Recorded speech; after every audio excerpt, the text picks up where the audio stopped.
सो friends, आज हम wings of the fire third page का ट्रांसलेशन इंग्लिश टू हिंदी करने जा रहे हैं। चलिए स्टार्ट करते हैं। My father could convey complex spiritual concepts in very simple down to earth Tamil. My father मतलब मेरे पिता, कुड मतलब सकते थे, कैन कुड मॉडल वर्ब होते हैं, तो यहाँ पर कुड सकते थे यानी पास्ट की बात है, तो यहाँ पर सकते थे कुड आएगा। कन्वे मतलब होता है व्यक्त करना या बताना किसी भी बात को। कॉम्प्लेक्स मतलब होता है जटिल या कठिन। स्पिरिचुअल मतलब होता है आध्यात्मिक, जो परमात्मा से रिलेटेड हो बातें। स्पिरिचुअल कॉन्सेप्ट्स मतलब होता है आइडिया, नोशन या कोई अवधारणा, किसी चीज़ का सार। तो कॉन्सेप्ट्स इन वेरी सिंपल मतलब बहुत, सिंपल मतलब सरल, डाउन टू अर्थ तमिल मतलब जो बोलचाल की तमिल भाषा होती है, व्यवहारिक भाषा होती है तमिल, उस भाषा में उनके जो पिता थे वो सारी की सारी जो स्पिरिचुअल अवधारणाओं को, कॉन्सेप्ट्स को समझाते थे लोगों को। He once told me in his own time, in his own place, in what he really is, and in the stage he has reached, good or bad, every human being is a special element. अब देखिए, he once told me, उन्होंने एक बार कहा मुझसे, तो उन्होंने एक बार मुझसे कहा, वंस टोल्ड मी मतलब उन्होंने एक बार मुझसे कहा, इन हीज़ ओन टाइम मतलब होता है अपने समय में, उनके खुद के अपने समय में। यहाँ उनके पिता की बात कही है, ही जो है वो उनके पिता हैं कलाम जी के। इन हीज़ ओन प्लेस यानी अपनी जगह पर, वो जिस जगह पर थे। In what he really is, और आज रियली मतलब होता है वास्तव में, तो आज वास्तव में वो क्या है। एंड इन द स्टेज मतलब होता है अवस्था, तो ही हैज़ रीच्ड देखिए यहाँ पर प्रेजेंट परफेक्ट टेंस यूज़ हुआ है, ही सिंगुलर है इसीलिए उसके साथ में हैज़ आया है। रीच्ड वर्ब की थर्ड फॉर्म है रीच्ड, तो रीच का मतलब होता है पहुँचना। तो आज वो जिस अवस्था में पहुँचे हैं, पहले उन्होंने उनके पिता ने कलाम जी से कहा कि वो अपने समय में क्या थे, अपनी जगह में क्या थे, और आज वो किस अवस्था में पहुँचे हैं, किस स्टेज में हैं, पहुँच चुके हैं। गुड और बैड यानी कि अच्छा या बुरा। एवरी ह्यूमन बीइंग, एवरी मतलब होता है प्रत्येक, ह्यूमन बीइंग मतलब होता है मनुष्य, मानव, is a special element, special मतलब विशिष्ट, जिसके भीतर कोई ना कोई एक स्पेशल क्वालिटी होती है, विशिष्ट तत्व होता है। एलिमेंट मतलब होता है तत्व, तो उसके भीतर कुछ ना कुछ ऐसा विशेष तत्व होता है। Within the whole of the manifest, within मतलब होता है कि भीतर, होल मतलब संपूर्ण, मैनिफेस्ट मतलब होता है किसी भी चीज़ को प्रकट करना, व्यक्त करना, डिस्प्ले, शो, और अनफोल्ड, रिवील करना, डिक्लेयर करना, ये सब उसके सिनोनिम्स हैं। मतलब मैनिफेस्ट मतलब होता है किसी चीज़ को आप व्यक्त कर रहे हैं, प्रकट कर रहे हैं। डिवाइन मतलब होता है दिव्य, बीइंग मतलब होता है उसका अस्तित्व होना, या बीइंग दिव्य तत्व होना या दिव्य अस्तित्व होना। तो कोई भी जो व्यक्ति है वो बुरा या अच्छा है, हर व्यक्ति के अंदर कोई ना कोई स्पेशल क्वालिटी है, स्पेशल तत्व है, जो कि अपने आप उसके भीतर के दिव्य तत्व को मैनिफेस्ट करती है यानी कि प्रकट करती है। अब देखिए यहाँ बहुत ही खूबसूरत वर्ड है मैनिफेस्ट, जैसे कि आपको अब आज से ही अपनी लाइफ में इस्तेमाल करना स्टार्ट करना है, यूज़ करना। तो मैनिफेस्ट मतलब होता है प्रकट करना या व्यक्त करना, display, show, reveal.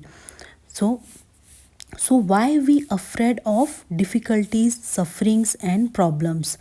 So afraid मतलब होता है यहाँ पर डरना, डिफ़िकल्टीज़ मतलब होता है कठिनाइयाँ, सफरिंग मतलब होता है कष्ट, और प्रॉब्लम्स मतलब होता है समस्याएं। तो क्यों हम समस्याओं से डरें। When troubles come, ट्रबल मतलब होता है मुसीबत, कम्स मतलब आना, जब मुसीबत आती है। Try to understand the relevance of your suffering, तो अंडरस्टैंड मतलब होता है समझना, रिवलेंस मतलब होता है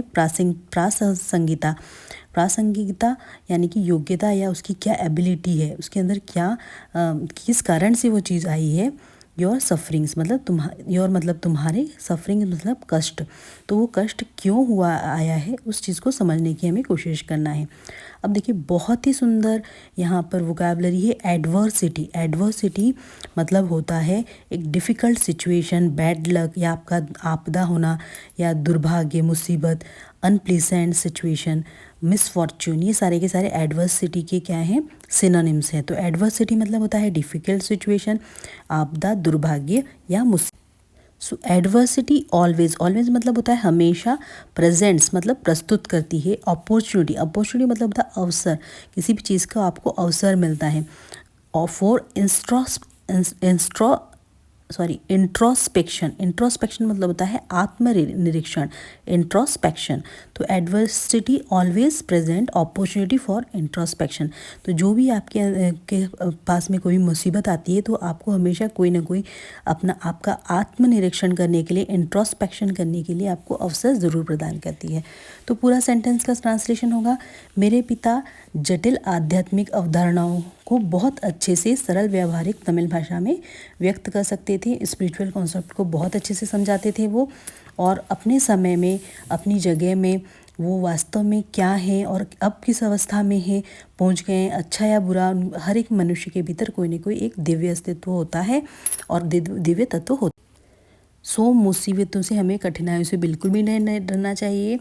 सो why we afraid of difficulty, suffering and problems. हमें बिल्कुल भी मुसीबतों से नहीं डरना चाहिए, और जब मुसीबत आए तो अपने कष्टों को क्यों हो रहा है वो उसको समझने की, उसकी प्रासंगिकता को समझने की कोशिश करनी चाहिए। और एडवर्सिटी मतलब तो मैंने आपको बताया है कि आपका जो दुर्भाग्य या मुसीबत आती है तो हमेशा उस समय हमको वो एक न एक अवसर, अपॉर्चुनिटी ज़रूर देती है सेल्फ इंट्रोस्पेक्शन का, आत्मनिरीक्षण करने का।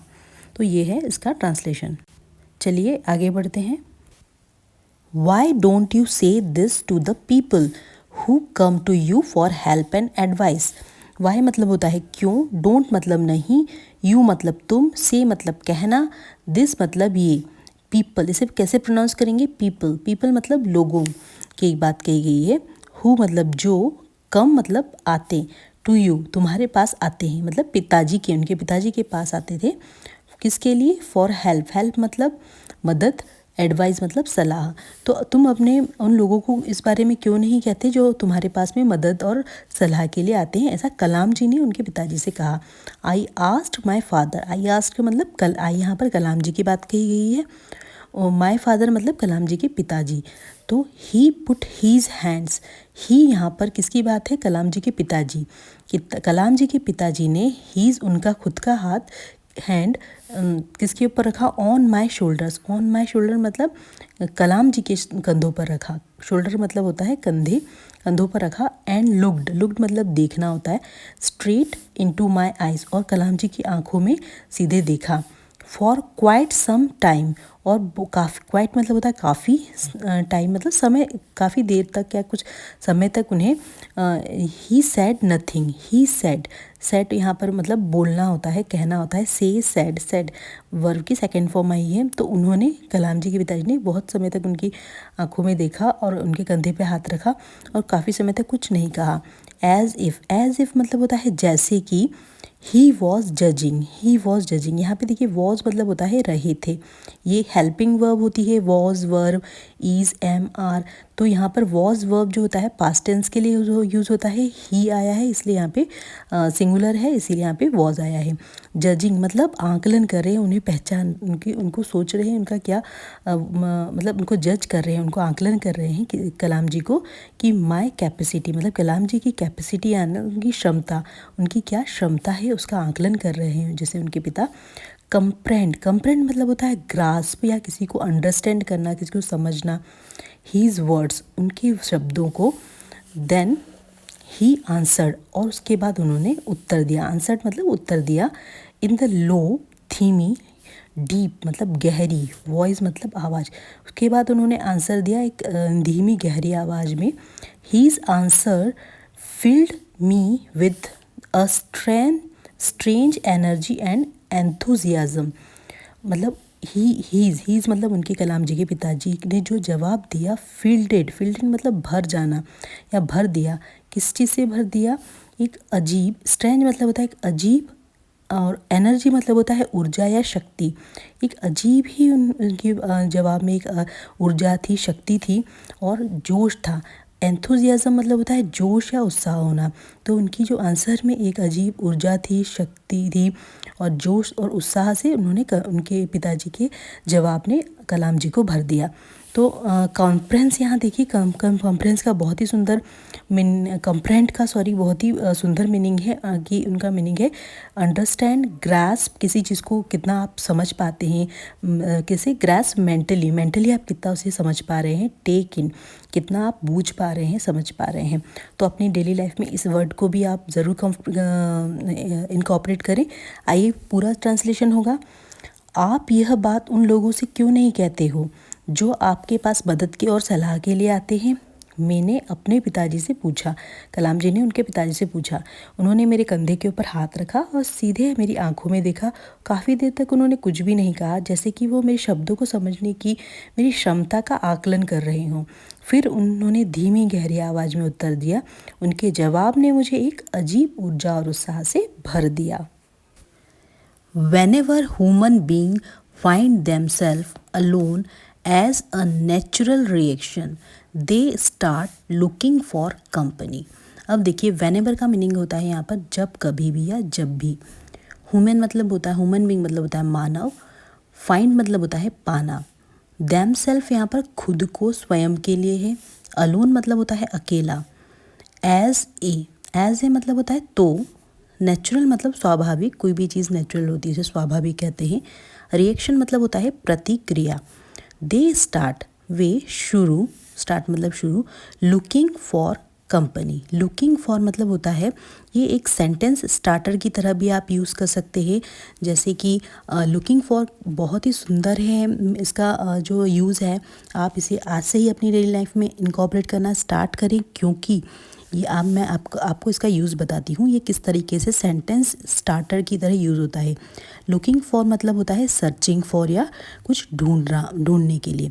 तो यदि आप किसी मॉल में जाते हैं और आपको वहाँ से आपको बोलना रहता है कि मुझे ये चाहिए, मुझे एक ट्रेंडी ड्रेस चाहिए या मुझे एक ट्रेंडी बैग चाहिए, तो आप किस तरीके से कहेंगे? तो आप कहेंगे I am looking for dash something, या I am looking for something that I could wear at my sister's wedding. मैं कुछ ऐसा ढूंढ रही हूँ जो कि मैं अपनी बहन की शादी में पहन सकूँ। या I am looking for something, I am looking for a trendy bag which goes well with my dress. मैं एक ऐसा ट्रेंडी बैग ढूंढ रही हूँ जो कि मेरे इस ड्रेस के साथ में मैच कर जाए। तो ये बहुत ही सुंदर एक इंग्लिश का एक्सप्रेशन है लुकिंग फॉर। आप ज़रूर इसे अपनी लाइफ में इनकॉर्पोरेट करना स्टार्ट करें।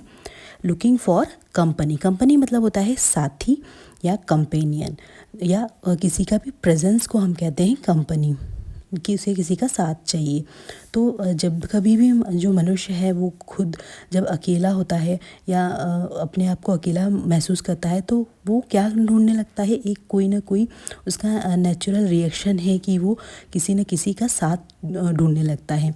व्हेनेवर जब भी, they are in trouble, they are देखो मैंने आपको बताया था ईज एंड आर जो है हेल्पिंग वर्ब्स हैं, इसका मतलब होता है हैं। आई वॉज वर, ये सब भी हेल्पिंग वर्ब्स हैं जो कि हमें प्रेजेंट या पास्ट का अनुभव करवाती हैं। तो ये प्रेजेंट की यहाँ पे बात है। Whenever they are in trouble, जब भी कोई ट्रबल मतलब मुसीबत में होता है, they look for someone to help them. और वो लुक मतलब फिर वही ढूंढना, सर्च करना, किसके लिए? समवन मतलब किसी को मदद, हेल्प मतलब मदद के लिए ढूंढते हैं। व्हेनेवर जब कभी, they reach an impasse, impasse मतलब होता है कि कठिन स्थिति या कोई कष्ट में। तो जब कोई कष्ट में होता है, इम्पास में होता है, तो इम्पास के क्या क्या हो सकते हैं आपके सिनोनिम्स? डेडलॉक और स्टैंड ऑफ, इसको कहते हैं कठिन स्थिति या कोई गतिरोध, बाधा, या ऐसा स्थान या स्थिति जहाँ से कोई निकलने का मार्ग न हो मिल पा रहा हो तुम्हें। तो उस स्थिति में भी they look for someone to show them the way out. Way out मतलब रास्ता दिखाना, कि ऐसी स्थिति में यदि आप किसी कठिन स्थिति में पहुंच गए तो आप किसी को ढूंढते हैं कि वो आपको रास्ता दिखाए। तो एवरी रिकरेंट, रिकरेंट का मतलब होता है रिपीटेड या रिकरिंग, रिपीटेटिवली, आवृत्ति में जो बार बार पुनरावृत्ति में होता है, एक सर्कल में होता है। तो एवरी मतलब प्रत्येक, रिकरेंट एंग्यूश, एंग्यूश, एंग्यूश मतलब होता है पीड़ा या पेन। तो एंग्यूश बहुत ही सुंदर वर्ड है, वोकेबलरी है, जिसका मतलब होता है पेन या टॉर्चर, किसी को टॉर्चर करना या टॉर्मेंट, पीड़ा देना। लॉन्गिंग, लॉन्गिंग मतलब होता है किसी भी चीज़ की क्राविंग होना, लालसा होना, तड़प होना। ईयरिंग, पिनिंग, क्राविंग, ये सारे इसके सिनोनिम्स हैं। एंड डिज़ायर, डिज़ायर मतलब इच्छा, फाइंड्स मतलब पाना, its own special helper, its own मतलब स्वयं, स्पेशल मतलब होता है विशिष्ट, हेल्पर मतलब सहायक होना। तो जब कभी कोई पीड़ा में होता है, कठिन स्थिति में होता है, तो अपने लिए वो रास्ता ढूंढने के लिए किसी की हेल्प, मदद चाहता है। और ये जो भी हमारे जीवन में पीड़ा है या किसी भी को पाने की लालसा है, तड़प है, इच्छा है, ये जब हमारे जीवन में आती है तो हमें एक किसी तरीके से, हमें किस तरीके से सहायक होती है। For the people who come to me in distress, distress मतलब होता है एंग्यूश। ये देखिए एंग्यूश का ही एक और सिनोनिम है डिस्ट्रेस, सफरिंग, पेन, संकट में। तो पीपल मतलब लोग, जो जब भी कलाम जी के पिताजी के यहाँ बात कही गई है कि जब कलाम जी के पिताजी के पास में लोग संकट के समय आते थे, आई एम मतलब उनके पिताजी की बात कही गई। बट मैं a go between, but a go between मतलब, बट मतलब होता है किंतु, अ गो बिटवीन मतलब किसी चीज़ का माध्यम होना है, किसी के बीच में होना। तो माध्यम को भी यहाँ हम मीडियम, किसी का मीडियम के थ्रू जाना। तो गो बिटवीन यहाँ पर इसका मीनिंग निकल रहा है माध्यम। इन देयर एफर्ट, एफर्ट मतलब होता है प्रयास। टू प्रोपिशिएट मतलब होता है शांत करना किसी चीज़ को, काम डाउन करना, उन्हें संतुष्ट करना, सूद करना, क्वाइट करना, और सेटिस्फाई करना, पैम्पर करना, ये सारे उसके प्रोपिशिएट के सिनोनिम्स है। डेमोनिक फोर्सेस, डेमोनिक फोर्सेस मतलब होता है राक्षसी ताकतें। विथ प्रेयर्स, प्रेयर्स मतलब प्रार्थना। ऑफरिंग्स मतलब होता है प्रसाद देना या कोई कंट्रीब्यूशन करना, भोग लगाना, डोनेशन देना, और बेनिफिकेशन, ये सारे के सारे इसके सिनोनिम्स है। तो ऑफरिंग यहाँ मीनिंग निकल रहा है प्रसाद से। तो जब भी पीपल संकट की घड़ी में उनके पास आते थे, उनके पिताजी के पास, तो वो सिर्फ उन्हें शांत करते थे, वो एक माध्यम रहते थे कि वो प्रार्थनाओं से, भोग लगाकर उनकी जितनी भी जो भी आसुरी शक्तियाँ थी उनको काम डाउन करते थे, शांत करके उन्हें वहाँ से भगाने की कोशिश करते थे। इसका ये मीनिंग है। तो चलिए हम देखते हैं इसका पूरा ट्रांसलेशन। जब भी इंसान खुद को अकेला पाता है तो स्वाभाविक प्रतिक्रिया के तौर पर वो किसी न किसी की साथ को तलाश करता है या शुरू करता है। जब भी मुसीबत होती है तो मदद के लिए किसी को खोजता है। जब भी कोई बाधा आती है या कुछ कठिन स्थिति आती है, गतिरोध होता है, तो वो फिर भी बाहर का रास्ता दिखाने के लिए किसी को खोजता है। तो प्रत्येक जितनी भी आवृत्ति में जो भी पीड़ा आती है, लालसा होती है, इच्छा होती है, वो एक विशेष मतलब कोई स्पेसिफिक सहायक या कोई हेल्प अपने आप के लिए करने के लिए किसी को ढूंढ ही लेती है। तो जो लोग संकट में मेरे पास आते हैं, मतलब उनके पिताजी की बात कही है कि उनके पिताजी के पास में जो लोग मुसीबत में हेल्प के लिए आते हैं, तो मैं उनको क्या करता हूँ, उनके पिताजी उन्हें उनके लिए प्रेयर्स करते हैं, प्रसाद लगाते हैं, और जो भी राक्षसी जो ताकतें हैं उनको दूर करने का प्रयास करते हैं और संतुष्ट करते हैं। लेकिन वो स्वयं को एक माध्यम मानते हैं कि मैं कुछ नहीं कर रहा हूँ, मैं सिर्फ एक माध्यम हूँ, लेकिन मैं इस तरीके से भगवान से प्रार्थना कर सकता हूँ। तो मैं एक माध्यम मात्र हूँ, वो ये इस पैसेज में कहना चाहते हैं। This is not a correct approach at all and should never be followed. This मतलब यह, नॉट मतलब नहीं, करेक्ट मतलब सही, अप्रोच मतलब होता है तरीका, एट ऑल यानी सभी, शुड मतलब चाहिए, नेवर मतलब कभी भी नहीं, बी फॉलोड मतलब होता है किसी चीज़ को पालन करना या उसको ओबे करना। तो यह बिल्कुल भी सही तरीका नहीं है और इसका कभी भी पालन नहीं करना चाहिए, ऐसा कलाम जी के पिताजी कहते हैं। तो अब देखिए ये बहुत ही ट्रिकी एक पैराग्राफ आ रहा है, ये बहुत ही ध्यान से आपको देखना पड़ेगा, समझने में थोड़ा ट्रिकी है, इसलिए ध्यान से देखिए। One must understand the difference between a fear ridden vision of destiny and the vision that enable us to seek the enemy of fulfilment within ourself. समझ में आया कि ऊपर से चला गया? चलो ध्यान से देखो। वन मतलब एक, मस्ट मतलब अवश्य, अंडरस्टैंड मतलब होता है समझना, डिफरेंस बिटवीन मतलब किसी भी अंतर, किसी भी चीज़ के बीच का अंतर, अ फियर रिडन विजन, ये बहुत ही ट्रिकी एक पूरा वर्ड लिखा हुआ है, फियर रिडन विजन। फियर मतलब होता है भय, रिडन मतलब यह राइड की थर्ड फॉर्म है, सेकंड फॉर्म है, राइड रिडन, रिडन रिडन मतलब राइड मतलब होता है किसी के ऊपर बैठना, या sit on, mount on, be mounted on. तब कौन किसके ऊपर बैठा हुआ है? भय बैठा हुआ है किस पर? किसी तुम्हारे विज़न, विज़न मतलब होता है दृष्टि, तो हम जो तुम्हारी दृष्टि है या तुम्हारा सोच है वो भय से ग्रस्त है, तो इसका मतलब हुआ भयग्रस्त दृष्टि। ऑफ डेस्टिनी, ऑफ डेस्टिनी मतलब होता है आपका लक्ष्य, और and the vision that enable us, enable मतलब सक्षम होना, पोटेंशियल वाइबल होना। सीक, सीक मतलब होता है कि किसी भी चीज़ की चाह होना, ट्राई टू फाइंड और सर्च फॉर, तो किसी भी चीज़ की चाह को कहते हैं सीक, सीकिंग। द एनिमी मतलब शत्रु ऑफ फुलफिलमेंट, फुलफिलमेंट मतलब होता है पूर्ति करना, विद इन मतलब भीतर, अरसेल मतलब अपने। तो यहाँ पर देखिए फियर रिडन विजन, ये जो ऑथर ये कहना चाहते हैं, या कलाम जी के पिताजी ये कहना चाहते हैं, by saying fear ridden vision of destiny, he want to say that when we fall और सफ़र इन लाइफ, जब हम अपनी लाइफ में गिरते हैं या फेल होते हैं, व्हेन वी फेल और सफ़र, पीड़ित होते हैं अपनी लाइफ में, we blame on our fate, हम अपने भाग्य को दोष देना स्टार्ट कर दें कि हमारा भाग्य खराब है, ये है। He suggest that we should not accept the vision of destiny caused by the fear. हमको अपने इस भयग्रस्त दृष्टि से बिल्कुल भी हमें पीड़ित नहीं होना है, अपने डेस्टिनी को लक्ष्य करके भय से हमें ग्रस्त नहीं होना है, अपने सोच को भय से ग्रस्त नहीं करना है, बल्कि rather we should accept a vision that help us to find out the enemy of fulfilment within the our self, मतलब अपने को ये एक्सेप्ट करना है कि हम उसमें इस चीज़ में क्या प्रॉब्लम आ रही है, किस लिए हम इस भय से ग्रस्त हैं, उस शत्रु को जो हमें अपनी जो डेस्टिनी तक नहीं पहुंचने दे रहा है, की पूर्ति नहीं करने दे रहा है, हमारे भीतर जो है उसको खोजने की मदद करना चाहिए।